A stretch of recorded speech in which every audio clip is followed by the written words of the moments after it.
25వ అధ్యాయం 55వ సర్గ. శ్రీరాముడికి చిత్రకూట మార్గం తెలిపిన భరద్వాజుడు. భళ్ళున తెల్లవారగానే రాజకుమారులు భరద్వాజుడు లాంటి మహర్షి అనుగ్రహానికి మనం పాత్రులమైనాం గదా అని పరిపూర్ణ సంతోషంతో మునికి నమస్కారం చేసి చిత్రకూటం పోయే మార్గాన్ని గురించి అడగ్గా, వాళ్లను ఇంపైన మాటలతో ఆశీర్వదించి బిడ్డల వెంటబోయే తండ్రిలాగా శ్రీరాముడిని చూసి భరద్వాజ మహర్షి ఇలా అన్నాడు: గంగా యమునలు కలిసే చోటు చేరి, అక్కడ యమున పడమటి ముఖంగా పారే చోట మీరు పడమటి ముఖంగా ఏటి ఒడ్డున వెంబడి చాలా దూరం పోవాలి. అక్కడ గంగ నీరు అడ్డపడకుండటం వల్ల యమునా నీరు త్వరగా పారుతుంది. ఆ ప్రదేశంలో జనులు రాకపోకల వల్ల తొక్కిడి ఏర్పడి బాటను నలుగుతుంది. అక్కడే తెప్పకట్టుకుని మీరు యమునను దాటి పచ్చని ఆకులున్న శ్యామం అనే పేరుతో అనేక చెట్లు గల వృక్షాన్ని చూసి, అది మంచి దీవెనలిచ్చే విధంగా సీతతో మొక్కించండి. సీత బడలికతో ఉండటం వల్ల ఆ శ్యామ వృక్షం దగ్గర అలసట తీర్చుకోవాలనుకుంటే కాసేపు ఆగవచ్చు. అలా కాకపోతే పోదలుచుకుంటే పోవచ్చు. అక్కడికి ఒక క్రోసెడు దూరంలో నీలవనం ఉంది. అక్కడ రేగులు వెదుళ్ళు మనోహరంగా ఉంటాయి. అందంగా ఉన్న ఆ దారిలో నేను చాలాసార్లు పోయాను. రాళ్ళు రప్పలు ఉండవు. కార్చిచ్చు భయం లేదు. ఈ విధంగా భరద్వాజుడు చిత్రకూటానికి వెళ్లే మార్గాన్ని చెప్పి, శ్రీరామచంద్ర, ఇక నేను ఆగనా అని అడిగాడు. శ్రీరాముడు వినయంతో మంచిదని అంగీకరించాడు. వెంటనే పరిశుద్ధ చరిత్రుడైన భరద్వాజుడు వెనక్కు వెళ్ళిపోయాడు. మునీశ్వరుడు దయవల్ల పుణ్యం చేసిన వాళ్ళమైనామని లక్ష్మణుడితో అంటాడు శ్రీరాముడు. అలా మాట్లాడుతూనే నడక సాగించారు. అంతవరకు వెనకపోతున్న శ్రీరాముడు ముందుగా యమునా తీరం వెంటబోయి ఆ నది వేగంగా పారే చోటు చూసి, ఈ నది ఇక్కడ ఎలా దాటగలమా అని శ్రీరామ లక్ష్మణులు ఆలోచన చేశారు. కట్టెల మోపు తెచ్చి శ్రీరామ లక్ష్మణులు తెప్ప బిగించారు. అలా కట్టిన తర్వాత ఎండిన వెదురు బొంగులను కట్టి దానిపై వట్టి వెళ్లి పరిచి, ఆ మీద సన్నటి పబ్బ కొమ్మలను నేరేడు కొమ్మలను కూర్చి ఆసనాన్ని లక్ష్మణుడు ఏర్పాటు చేశాడు. లక్ష్మీదేవిలాగా అచింత్య మహిమ గల సీతను సుందరిని, కొంచెం సిగ్గుపడుతున్న దానిని, కొంచెం చిరునవ్వు కల దానిని శ్రీరాముడు ముందుగా తెప్పపై చేతిని పట్టుకుని ఎక్కించాడు. లక్ష్మణుడు నీళ్లలో దిగి పడవ కదలకుండా పట్టుకున్నాడు. ఆమె సొమ్ములను చీరలను తమ ఆయుధాలను గడ్డపార తోలుగప్పిన గంప లాంటి వాటిని శ్రీరాముడు సీత పక్కన ఉంచాడు.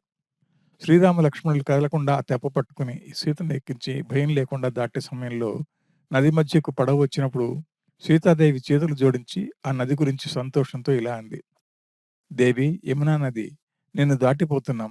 నా పాతివ్రత్యం భంగం కాకుండా వనవాసం పూర్తి చేసి సుఖంగా మరలి వచ్చేట్టు అనుగ్రహించు. మరలి అయోధ్యాపురికి పోయేటప్పుడు 1000 ఆవులు బ్రాహ్మణులకు ఇస్తాను. 100 కళ్ళు కుండలు నువ్వు పెంచుకునేటట్లు నీకు ఇస్తాను. ఇలా సీత నమస్కారం చేస్తుండగానే మంచి రసవంతములైన చెట్లతో ఆనందింపజేసి దక్షిణ తీరానికి తెప్పపోయింది. అప్పుడు శ్రీరామ లక్ష్మణులు సీతను అక్కడ దింపి పడవ కట్లు విప్పారు. యమునా నది ఒడ్డున ఉన్న వృక్షాలను వరుసగా చూసుకుంటూ పోయి మనోహరమైన ఆకుపచ్చ రంగు గల ఆకులతో చల్లగా నిర్మలంగా ఉన్న శ్యామ అనే పేరు గల మర్రి చెట్టును సమీపించారు. మర్రి చెట్టును చూసిన జానకిదేవి దృఢ మనస్సుతో, ఓ వృక్షరాజమా, నా పతి వనవాస వ్రతం పూర్తి చేసేటట్లు నిండు ప్రీతితో నన్ను అనుగ్రహించు. నా నమస్కారం అందుకో. పరిమాణం లేని మంచి నడవడిక గల కౌసల్య, సాధువులతో పొగడబడిన గుణాలు కల సుమిత్ర అనే నా అత్తలను మరల దర్శించేటట్లు నా నమస్కారం తీసుకుని వారిని అనుగ్రహించు. ఈ విధంగా ప్రదక్షిణ చేసిన సీతను చూచి శ్రీరామచంద్రుడు లక్ష్మణుడితో ఇలా అన్నాడు: సీతను నువ్వు వెంట తీసుకుని ముందు పో. ఆయుధాలు ధరించి నేను వెనుక వస్తాను. ఇలా పోతుంటే దారిలో సుందరమైన పుష్పం గాని పండు గాని సీత అడిగితే నువ్వు దాన్ని తెచ్చి ఇవ్వు. జవాబుగా లక్ష్మణుడు అలానే అంటూ ముందుకు సాగాడు. వాళ్ళిద్దరి మధ్య పోతున్న సీత 2 మదించిన ఏనుగుల మధ్య పోతున్న ఆడ ఏనుగులాగా ఉంది. అలా ఆమె వింతలు చూసుకుంటూ నడిచింది. పూర్వం ఎప్పుడూ చూడని అమిత ఆశ్చర్యం గల చెట్టు కాని పుష్పం గాని పూపొద గాని కనపడినప్పుడు సీతాదేవి, రామా, దాని పేరేమిటి అని ప్రేమతో ప్రశ్నించేది. భలే భలే రామచంద్ర, ఈ ఆకు చూడు ఎంత వింతగా ఉందో. రామా, ఈ పుష్పం చూడు, ఏమి దీని సౌందర్యం. ఆహా, చిగురు హృదయాన్ని కరిగిస్తున్నది. ఈ నూనెపోయిన మొక్క అందం శబాసు అని సీత అనగానే ఆమె మనసు దాని మీద పోయిందని భావించిన లక్ష్మణుడు వాటిని తెచ్చి భక్తితో ఇచ్చేవాడు. వినోదకరమైన ఇసుక వెంట మనోహరమైన హంసల ధ్వనుల మధ్య నిర్మలమైన యమునా నది పక్కన కోసెడు దూరం ప్రయాణం చేసి అక్కడ జింక మాంసం తిని రాజకుమారులు ఆ పూట గడిపారు. నెమళ్ల కేకలు, కోతుల కిచ్చకిచ్చలు, ఏనుగుల ఘీంకారాలు వ్యాపించిన యమునా తీరంలో బలశాలురైన రామలక్ష్మణులు ఆగిపోయారు. 56వ సర్గ. ఆ రాత్రంతా ఆ ఏటి ఒడ్డునే గడిపి ఉదయం కాగానే కొంచెం నిద్రించిన లక్ష్మణుడిని శ్రీరాముడు మెల్లగా నిద్రలేపాడు. లేపి, సౌమిత్రి, అడవిలోని కోయిలలు, చిలుకలు, గోరువంకలు కలకలమని వినయింపుగా కూస్తున్నాయి విన్నావా? ఇక ప్రయాణం చేద్దాం అని శ్రీరాముడు అనగా లక్ష్మణుడు నిద్ర మబ్బును బడలికను తొలగించుకున్నాడు. అందరూ ఏటి నీళ్లలో స్నానం చేసి సంధ్యాదులు తీర్చుకుని భరద్వాజమని చెప్పిన మార్గంలో చిత్రకూటానికి పోసాగారు. దారిలో శ్రీరామచంద్రుడు సీతాదేవికి అక్కడి చిత్ర విచిత్రాలను చెప్పుకుంటూ నడవసాగాడు. సీత, అదిగో మోదుగు చెట్లు, అడవులు కనపడుతున్నాయి చూసావా? అవి వికసించిన పూలతో ఎర్రగా మండుతున్నట్లు కనిపిస్తున్నాయి. ఈ వసంతకాలంలో మనోహరమైన పూదండలతో అలంకరించుకున్న విధంగా ఉన్నాయి. పూచిన జీడి చెట్లు తమ చుట్టూ కంపలను పొదలను పెంచుకుని సమీపంలోకి జనాలను రానియకుండా తమ పళ్లతో ఆకులతో బరువుగా వంగి ఉన్నాయి. చూశావా? ఇలాంటి జీవన సాధనమైన చెట్లు ఉండటం వల్లనే నేను బతకగలిగాను.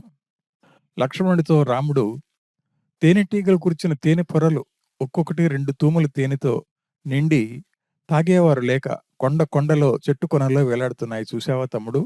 లక్ష్మణ, అత్యూహాలు పూలతో ప్రకాశించే రమ్యమైన అడవి ప్రదేశాల్లో చిగుళ్ల పానుపులలో విస్తారంగా కూస్తుంటే నెమళ్ళు మార్కొస్తున్నాయి. ఏనుగుల గుంపుతో ప్రకాశిస్తూ మనోహరమైన పక్షుల ధ్వనులతో అలరారుతూ ఉండే చిత్రకూట పర్వతం ఇదిగో కనపడుతున్నది. లక్ష్మణ, చూడు, ఆ పర్వతం సమీపంలో రమ్యమైన ప్రదేశంలో ఆకులు నిండిన చెట్లున్న అందమైన చోట మనం నివసిద్దాం అంటాడు. ఈ విధంగా చెప్పిన శ్రీరామచంద్రుడు తమ్ముడు లక్ష్మణుడు భార్య సీత తోడురాగా గమ్యస్థానం చేరాం కదా అని సంతోషపడతాడు. అనేక పక్షుల ధ్వనులతో, విస్తారమైన పండ్లతో, దుంపలతో, తీయటి జలంతో, సుందర మనోజ్ఞ తీగలతో, చెట్లతో తపస్సు చేసుకునే మునులకు వాసయోగ్యమైన చిత్రకూట పర్వతం చేరి, లక్ష్మణ, మనం ఇక్కడ సుఖంగా జీవించవచ్చు. ఎందుకంటే ఈ స్థలం మనసుకు సమ్మతమై ఇంపై ఉంది. ఫలాలు, మూలాలు విస్తారంగా ఉన్నాయి. నానా విధాల తీగలు, చెట్లు పుష్పించి ఉన్నాయి. గొప్ప తపోధనులైన మునిశ్రేష్ఠులు ఈ పర్వతం సమీపంలోనే నివాసం ఏర్పాటు చేసుకున్నారు. మనం ఈ పర్వతమే నివాసంగా చేసుకుని సంతోషంగా ఉండవచ్చు అని అంటాడు శ్రీరాముడు. తమ వెనుక వినయంగా లక్ష్మణుడు రాగా శ్రీ సీతారాములు ముందుగా పోయి మహాత్ముడైన వాల్మీకిని చూసి వరుసగా నమస్కారం చేశారు. పుణ్యాత్ముడైన వాల్మీకి వారందరికీ పూజలు చేసి కూర్చోమని చెప్పి సుఖాసనాలు వేశాడు.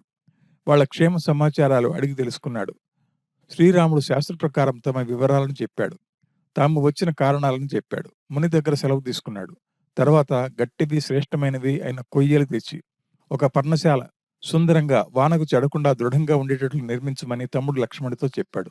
లక్ష్మణుడు అలాగే ఏర్పాటు చేశాడు. గాలికి వానకు చెలించని పర్ణశాల గోడలు, బయటి ఆవరణలు దృఢంగా కట్టబడి పదిలంగా ఉండడంతో ఆ కుటీరాన్ని చూసి తాను ఏ పని చెప్పినా ఇతర కార్యాలపై మనసు పోనీయకుండా దాన్ని ఎలా పూర్తి చేద్దామా అని తన కైంకర్యం మీదే ఉండే లక్ష్మణుడిని చూసి సంతోషించిన శ్రీరాముడు ఇలా అన్నాడు. లక్ష్మణ, జింక మాంసాన్ని సంపాదించు. గృహదేవతలను పూజించి శాస్త్ర ప్రకారం శాంతి చేయాలి కదా. ఇది భూమి మీద చిరకాలం బతకాలనుకునే వారికి అవశ్యం చేయాల్సిన పని. కాబట్టి శాస్త్రంలో చెప్పినట్లు ఆ విధానాన్ని స్మరణకు తెచ్చుకో. లక్ష్మణుడు వెంటనే శ్రీరాముడు చెప్పినట్లు చేశాడు. తెచ్చిన జింక మాంసాన్ని పక్వం అయ్యేదాకా వండమని చెప్పాడు శ్రీరాముడు. లక్ష్మణుడు నల్ల జింక మాంసాన్ని నెత్తురుపోయేదాకా వండాడు. ఆ తర్వాత శ్రీరాముడితో జీవించి ఉన్నప్పుడు ఎలా ఉండేదో అలానే అవయవాలేవి విచ్ఛిన్నం కాకుండా వండానన్నాడు. చేయాల్సిన కర్మ విధానంలో నేర్పరైన శ్రీరాముడిని దేవకార్యం పూర్తి చేయమని ప్రార్థించాడు.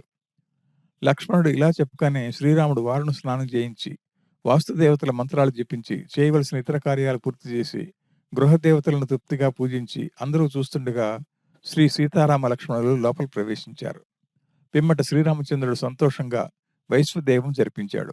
బలి వేసి రౌద్ర బలి, వైష్ణవ బలి చేసి వాస్తు దోషాలు పోయేట్లు పుణ్యాహవచనం, శాంతి జపం లాంటి శుభకార్యాలు ఆచరించాడు. మళ్లీ మరోమారు నీళ్లలో మునిగాడు. క్రూర భూతాలకు శాంతి కలిగేటట్లు బలులు ఇచ్చారు. ఈ విధంగా తమ మేలు కొరకై శాస్త్రంలో చెప్పినట్లు పలువురు ఋషులు మెచ్చుకునేటట్లు సర్వకార్యాలు నెరవేర్చారు. ఆశ్రమానికి తగిన విధంగా అరువుల్లాంటి బలిపీఠాలు, విష్ణు మందిరాలు చక్కగా ఏర్పరిచి అడవి పూల దండలు, పండ్లు, బక్వ మాంసాలను, వేదమంత్రాలతో మంత్రించిన తీర్థాలను, దర్భల సమూహాలను, సమిధలను శాస్త్రంలో చెప్పిన విధంగా సీతా సమేతంగా పవిత్రంగా చేసిన శ్రీరాముడు దేవతల సభ సుధర్మలో ఇంద్రుడులాగా ప్రకాశించాడు. అనేక విధాలైన మృగాలతో, పక్షులతో కూడినదై, అందమైన చెట్లతో ప్రకాశిస్తూ, ఏనుగులు, ఇతర మృగాల ధ్వనులతో నిండినదై, మంచి తీరాలు గల మాల్యావతి నది ఒడ్డున ఉల్లాసంగా శ్రీ సీతారాములు తమ పరదేశవాసంలో కలిగే కష్టాలను పూర్తిగా మర్చిపోయి ఆనందంగా ఉన్నారు. ఇదిలా ఉండగా అక్కడ అయోధ్యలో జరిగిన వృత్తాంతం మరో విధంగా ఉంది. 57వ సర్గ. దుఃఖపీడితులైన సుమంత్రుడు, గుహుడు తమ కంటికి కనపడేదాకా పోతున్న శ్రీరాముడిని చూస్తూ ఆ విషయాలే మాట్లాడుకుంటూ ఆయన కనపడకపోవడంతో ఇంటికి వెళ్ళిపోయారు. శ్రీ సీతారామ లక్ష్మణులు గంగ దాటిన తర్వాత మొదటి రోజు ఒక చెట్టు దగ్గరకు పోవటం, రెండవ నాడు భరద్వాజాశ్రమంలో ఉండటం, మూడవ దినం యమునా తీరంలో ఉండటం, నాలుగవ దినం చిత్రకూటానికి పోవడానికి సంబంధించిన సమాచారం అంతా ఐదవ దినం చారులు గుహుడితో చెప్పారు. ఇది విన్న సుమంత్రుడు శ్రీరాముల వృత్తాంతమంతా తెలుసుకున్నందువల్ల గుహుడి అనుమతి తీసుకుని అయోధ్యాపురానికి రథం తోలుకుని పోయాడు. దారిలో ఒకవైపు దుఃఖపడుతూనే కనిపించిన సువాసన గల వనాలను, నదులను, పట్టణాలను చూసుకుంటూ పోయాడు. సుమంత్రుడు ప్రవేశించిన అయోధ్యాపురం శబ్దహీనంగా, చూడటానికి పాడుపడినట్లుగా గుర్రాలు గాని, ఏనుగులు గాని, ప్రజలు గాని, రాజులు గాని కనపడకుండా ఉండటంతో ఆయన కన్నీళ్లు కార్చుకుంటూ శ్రీరామ శోకాగ్నిలో దహించుకుంటూ ఉన్న విధంగా కనిపిస్తున్న ఊళ్ళోకి చేరాడు. అలా పోతున్న సుమంత్రుడికి పురజనులు శోకంతో వాచిన మొగంతో రథానికి అడ్డు తగిలి శ్రీరాముడు ఏడని అడిగారు. గంగా తీరంలో శ్రీరాముడు ఆజ్ఞ తీసుకుని మరలి వచ్చానని, ఆయన వెళ్ళిపోయాడని సుమంత్రుడు చెప్పగా, హా రామ అంటూ పొగురులు దుఃఖించారు. హా అనేవారు రాజకుమారా అనేవారు, ఇంకా ఏం బతుకు అనుకునేవారు. గుంపులుగా కూడి ఇక మనం ఏం చేయగలం అనేవారు. బతికినా చచ్చిన వారితో సమానమే అనేవారు. దానాలకు, యజ్ఞాలకు, పుణ్యసభలకు, పెండెండ్లకు శ్రీరాముడిని చూడలేం కదా అనేవారు అక్కడ కానవచ్చారు. పురజనులు ఇంకా ఇలా అనుకుంటున్నారు. ఆ శ్రీరాముడి ముఖం ప్రీతితో మనం చూడలేకపోతే మనం ఎంత పాపరహితులమైనా మనకేం సుఖం ఉంటుంది? మనం ఎంత ఆర్యులమైనా చంద్రుడిలా కళ్ళకు ప్రీతి కలిగించేవాడిని, సూర్యుడిలా లోకహితం కోరేవాడిని చూడకపోతే మనకేం లాభం? సూర్యచంద్రులను చూడటానికి కళ్ళు లేనివాడు ఇంకేం ప్రియమైన వస్తువులను చూడగలరు? మనం ఎంత పుణ్యాత్మలమైనా ఆ కమలాక్ష సమీపంలోకి పోలేకపోతే మనకు సుఖం కలిగించేది ఇంకేముంటుంది? సాయుధ్యం కలిగితేనే శాశ్వత సుఖం కలదు. దీనులమై ఉండే మనకు తండ్రిలాగా రక్షించే శ్రీరాముడు విడిచిపోతే మనకి ఇక దిక్కెవరు? దీనదశలో కన్నతండ్రే రక్షకుడు. అలాంటి వాడే విడిస్తే ఇతరులు ఎవరు రక్షించగలరు? ఇంతెందుకు ఆలోచించి చూస్తే అలాంటి ధర్మాత్ముడు, అలాంటి పుణ్యమూర్తి, అలాంటి మంచి హృదయం కలవాడు, అలాంటి దయావంతుడు విడిచిపోతే ఇలా దుఃఖపడటానికి మనమెంత భాగ్యహీనులమో కదా! శ్రీరాముడు మనకేది సుఖం కలిగిస్తుందో, ఏది ప్రజలకు ప్రియమో, ఏది ప్రజలందరికీ క్షేమకరమో అని ఆలోచించి అవే చేస్తాడు. తండ్రిలాగా రక్షిస్తాడు. శ్రీరాముడు అడవులకు పోయిన నాడు దుఃఖంతో చాపచుట్టలాగా నిలబడిపోయినవారు. సుమంత్రుడు రథంతో వచ్చాడని విని శ్రీరామచంద్రమూర్తి మరల తిరిగి వచ్చాడేమో అని భావించి కూడా లేచి వీధుల్లోకి రాలేక కిటికీల నుంచే రథాన్ని చూసి మళ్లీ రామ వియోగ తాపంతో బాధపడ్డారు. ప్రజల దుఃఖాన్ని తాను చూడలేక శ్రీరాముడిని అడవుల పాలు చేసి ఏమని వచ్చావని వారు అడుగుతారేమో అని సిగ్గుతో వాళ్ళు వేసే ప్రశ్నలకు జవాబు చెప్పలేక గుడ్డతో ముఖం కప్పుకుని ప్రజలు చూడకుండా వేగంగా రథాన్ని తోలుకుని సుమంత్రుడు రాజు ఇంటివైపు పోయాడు. అక్కడ రథాన్ని దిగి మెల్లగా పోతే ప్రజలంతా చుట్టుముడతారేమోనని భయంతో వేగంగా పోయాడు. సుమంత్రుడిని చూసిన జనం గుంపులుగా కూడి రామవార్త వినడానికి, రాజు గతి తెలుసుకోవడానికి వేచి చూశారు. ఒంటి మేడలు, ఏడంతస్తుల మేడలు, ధనికుల ఇండ్లు, రాజుల ఇండ్లు, వీటి పైభాగాలందు స్త్రీలు నిలుచుండి శ్రీరామచంద్రమూర్తి లేని రథాన్ని చూసి పెద్దగా హా హా అనే వికార ధ్వనులతో ఒకరిని ఇంకొకరు చూసుకుంటూ హృదయం మండేటట్లు దీర్ఘమైన కన్నీటి బొట్లు కార్చారు. అలా కార్చడం వల్ల కాటుక కరిగిపోయి తెల్లటి కళ్ళల్లో కన్నీరు కాల్వలై పారుతుంటే అంతఃపుర స్త్రీలుండే ప్రాసాదాలలోని దశరథుడి భార్యలు రాజు సమీపంలో ఉన్నదని మెల్లగా ఏడ్చారు. వాళ్ళు ఇలా అనుకున్నారు. సుమంత్రుడు శ్రీరామచంద్రమూర్తితో పోయి ఆయనను అడవుల పాలు చేసి వచ్చి తానేమని కౌసల్యకు సమాధానం చెప్పగలడు? ఆమెకేమైనా చెప్పినా చెప్పకపోయినా మనమెలా బతకాలి? ఎందుకు బతకాలి? ఇది సాధ్యమా? అయ్యో, శ్రీరాముడిని విడిచి కూడా కౌసల్య ఇంకా దేహం రక్షించుతున్నది కదా! ఎంత అసాధ్యమైన పని ఇది! దేహాన్ని రక్షించిన ఏం లాభం? సహించలేని దుఃఖతాపం ఎలా భరిస్తుంది? ఈ విధంగా రాజస్త్రీలు మాట్లాడుకుంటుంటే వింటూ విస్తారమైన శోకాగ్నితో కాలిపోతున్నదా అన్నట్లున్న రాజగృహంలో 8వ కక్షలోకి ప్రవేశించాడు సుమంత్రుడు. అక్కడ దీనమైన మనసున్నవాడిని, బాధపడేవాడిని, పుత్రశోకంతో వాడిపోయిన వాడిని, తెల్లటి ఇంటిలో ఉన్నవాడిని దశరథుడిని చూసి నమస్కరించాడు. శ్రీరాముడి మాటలన్నీ చెప్పాడు. దశరథుడు బదులు చెప్పకుండా అన్నీ విని కలతపడిన మనసుతో నేల మీద మూర్ఛపోయాడు. అక్కడున్న స్త్రీలు ఆయనను ఎత్తుకుని ఓ అంటూ తీవ్రంగా ఏడ్చారు. సుమిత్రాదేవి సహాయంతో నేల మీద పడిన దశరథుని కౌసల్య లేపి ఇలా అంది. రాజా, ఇతడు అసాధ్య కార్యాలను సాధించే శ్రీరామచంద్రుడి దూత. అడవుల నుండి వచ్చాడు. ఇంత అధర్మ కార్యాన్ని నేను చేశాను కదా అని ఇప్పుడెందుకు సిగ్గుపడతావు? నీకు చాలా పుణ్యం వస్తుంది గానీ లేచి నిల్చో. కార్యం అయిపోయిన తర్వాత ఇప్పుడు ఏడ్చి ఏం లాభం? ఎవతికి నువ్వు భయపడి నీ కొడుకు వార్త కూడా అడగలేవో, ఆ నీ ప్రాణప్రియురాలు కైకేయి ఇక్కడ లేదు. ఇది సత్యం. కాబట్టి ధీరుడివై మాట్లాడవచ్చు. ఇలా చెప్పిన కౌసల్య దుఃఖం అధికంగాగా మూర్ఛపోయి నేల మీద పడిపోగా అంతఃపుర స్త్రీలు చూసి ఆహా! అని ఏడ్చారు. మిగతా స్త్రీలు కూడా అలాగే ఆమెను చూసి బాధతో ఏడ్చారు. 58వ సర్గ. ఈ లోపల రాజు మూర్ఛ నుండి లేచాడు. సుమంత్రుడిని అడిగి తన పెద్ద కొడుకు సంగతులు తెలుసుకోవాలనుకున్నాడు. తనకు తెలిసిన విషయాలు చెప్పడానికి రాజు సమీపంలోకి వచ్చాడు సుమంత్రుడు. దశరథుడు అడిగాడు సుమంత్రుడిని, అయ్యా, ఎంతో సుఖం అనుభవించాల్సిన ధర్మాత్ముడు శ్రీరాముడు ఏ చెట్ల మొదల కింద నివసిస్తున్నాడు? రాజకుమారుడై హంసతులిక తల్పం మీద పడుకోవలసిన యోగ్యత గలవాడు, మిక్కిలి మృదువైన దేహం గలవాడు ఏ నేల మీద పడుకున్నాడు? ఎవని వెంట ఏనుగులు, గుర్రాలు, రథాలు, కాలిభట్టులు పోతుంటారో అలాంటివాడు ఒంటరిగా ఏ అడవిలో దుఃఖిస్తున్నాడు? పాముల, మృగాల గుంపులతో కూడిన అడవిలో పిల్లవాళ్ళు ఎలా బాధతో కృషించారు? చిన్నది, సుందరి, మిక్కిలి ప్రతిభక్తి గలది, ఇది కష్టం, ఇది సుఖం, ఇది సత్యం, ఇది మోసం అని తెలియని సీత తమ వెంట రాగా నా కొడుకులు ఒంటరిగా నడుచుకుంటూ రథం దిగి ఎలా పోయారు?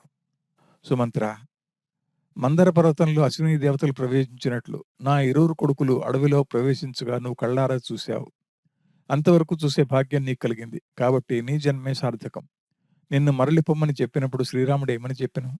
లక్ష్మణుడు ఏమన్నాడు? సీతాదేవి ఏం చెప్పింది? ఆ రామచంద్రుడుండే ప్రదేశం ఎలాంటిదో, దేనిని తిన్నాడో చెప్తే ఆ చరిత్ర వినైనా సాధువుల్లో పడిన యయాతిలాగా నీ దేహాన్ని ధరించి ఉంటాను.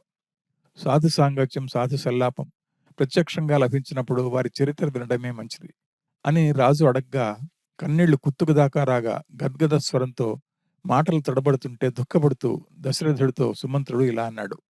మొట్టమొదటి నా గురించి తెలిసిన నా తండ్రికి నా మారుగా నేను మొక్కానని చెప్పి పాదాల మీద పడి నమస్కారం చేయి. తక్కిన వారందరికీ వారికి సరిపోయేటట్లు నాకు బదులుగా నమస్కారాలు తెలుపు. అంతఃపుర స్త్రీలందరినీ వారు కుశలమా అని నేను అడిగానని చెప్పు. ఆ తర్వాత నా తల్లి కౌసల్యను కుశలమడిగి సాష్టాంగ నమస్కారం చేయి. అలా చేసి ఇలా చెప్పు, తల్లి, అన్ని కార్యాలను మునుపటిలాగే మరచిపోక చేయి. వ్యసనం వల్ల ఏ పని మానవద్దు. ఎల్లప్పుడూ పాతివృత్యం, ధర్మం విషయంలో స్థిరమైన బుద్ధి గల దానవై ఉండు. నా కొడుకు ఇలాంటి కష్టం కలిగిందని నా తండ్రిని ఉపేక్షించవద్దు.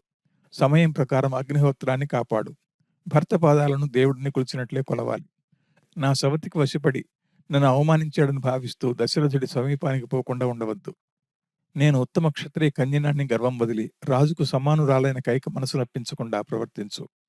ఆమె కొడుకే రాజు కదా అని ఆలోచించు. రాజులు దానం వల్లే వృద్ధులు గాని వయసు వల్ల కాదు అనే సామెత నీకు తెలుసు కదా. కాబట్టి రాజధర్మాలను మనసులో ఉంచుకో. భరతుడు వచ్చినప్పుడు కుశల ప్రశ్నలను అడిగినట్లు నువ్వు అడుగు. సవతి కొడుకు వీటితో పనేంటిదని మాట్లాడకుండా ఉండవద్దు. నా మాటలుగా నువ్వు ఈ మాటలను అతడికి చెప్పు. అందరు తల్లుల విషయంలో న్యాయంగా వ్యవహరించు. ప్రభుత్వం చేతుల్లోకి రాగానే ముసలి తండ్రికి చిక్కులు కలిగించే ఆలోచనలు చేయొద్దు. తండ్రి చెప్పిన మార్గంలోనే రాజభోగాలు అనుభవించు అని చెప్పమని శ్రీరాముడు కళ్ళతో నీళ్లు కారుతుంటే ఇలా భరతుడితో చెప్పమనెను. తమ్ముడా, తన కొడుకు మీద ప్రేమ ఉన్న నా తల్లిని నీ తల్లిలాగా చూసుకో. నీ తల్లికి నీ మీద ప్రేమ ఉన్నట్లే నా తల్లికి నా మీద ప్రేమ ఉండడాన్ని తప్పుగా భావించవద్దు అని మిక్కిలి శోకంతో తల వంచి ఆ తర్వాత చెప్పడం ఇష్టం లేక ఎర్ర తామర లాంటి కళ్ళున్న శ్రీరామచంద్రుడు కళ్ళ నిండా నీరుంచాడు. లక్ష్మణుడు కోపంతో తుట్రపాటుతో రోజుకుంటూ ఇలా అన్నాడు. ఓయి సుమంత్ర, మీ రాజు ఏం దోషం చేశాడని పెద్ద కొడుకు శ్రీరామచంద్రుడిని అడవుల పాలు చేశాడో చెప్పమను. సవతి కొడుకులమైన కారణాన మాకు కష్టం కలిగించాలనుకున్న కైక నీచమైన ఆజ్ఞను గొప్పగా అనివార్యమైన దానిగా శిరసావహించి చేయరాని చెడ్డ కార్యాన్ని చేయాల్సిన కార్యంగా మీ రాజు చేశాడు. ఇచ్చిన వరాలు నెరవేర్చడం దోషమా అని అంటాడేమో. అలా అయితే వరాలిచ్చే సమయంలో శ్రీరాముడు అడవులకు పోవాలని కానీ భరతుడు రాజు కావాలని కానీ కోరలేదు కదా. అప్పుడు కోరిన వరాలు ఇప్పుడు కోరిన వరాలు ఒకటేనా అని రాజు అడగలేదు. ఒకవేళ ఒకటే అయితే శాస్త్ర విరుద్ధమైన, పరులకు బాధాకరములైన, లోకగర్హితములైన వరాలను ఎలా ఇస్తాడు? ఒంటి కొడుకును పెద్ద కొడుకును విడవకూడదని శాస్త్రం చెప్పటం లేదా? శాస్త్ర విరుద్ధములైన వరాలు ఇవ్వవచ్చునా?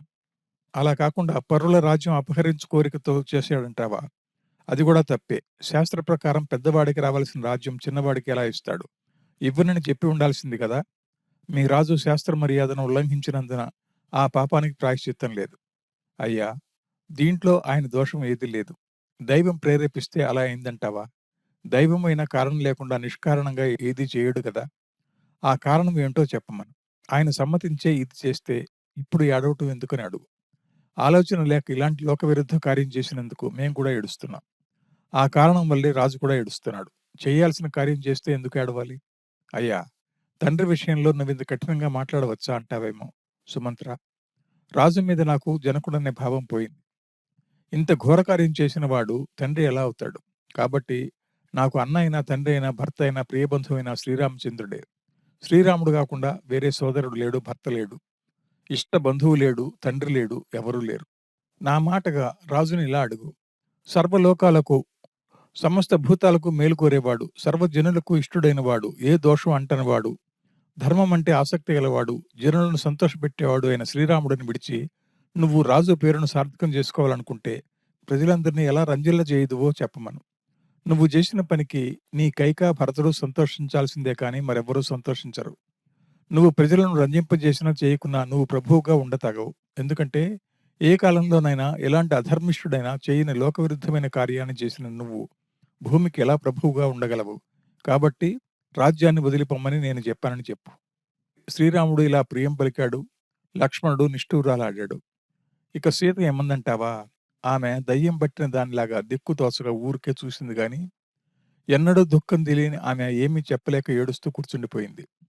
కన్నీళ్లు కారుస్తున్న తన భర్త ముఖాన్ని చూసి, వాడిన ముఖంతో నన్ను చూసి సీతాదేవి కన్నీరు కార్చింది. లక్ష్మణుడు శరచాపహస్తుడై అన్నను కాపలా కాస్తూ నిలబడి ఉన్నాడు. శ్రీరాముడు ఏడుస్తూ చేతులు ముడిచి నిలబడి ఉన్నాడు. సీతాదేవి నన్ను రథాన్ని చూసుకుంటూ దుఃఖిస్తూ ఉంది. ఎవరేమైనా తనకు కావలసింది రామసేవ అనుకున్న లక్ష్మణుడు ఆయనపైనే మనసుంచి దృష్టి నిలిపి ఉండిపోయాడు. తన మీద ఇంత ప్రేమ గల వారికి ఇంత కష్టం అని తన కొరకు వచ్చే కదా అని శ్రీరామచంద్రమూర్తి ఏడుస్తూ ఉన్నాడు.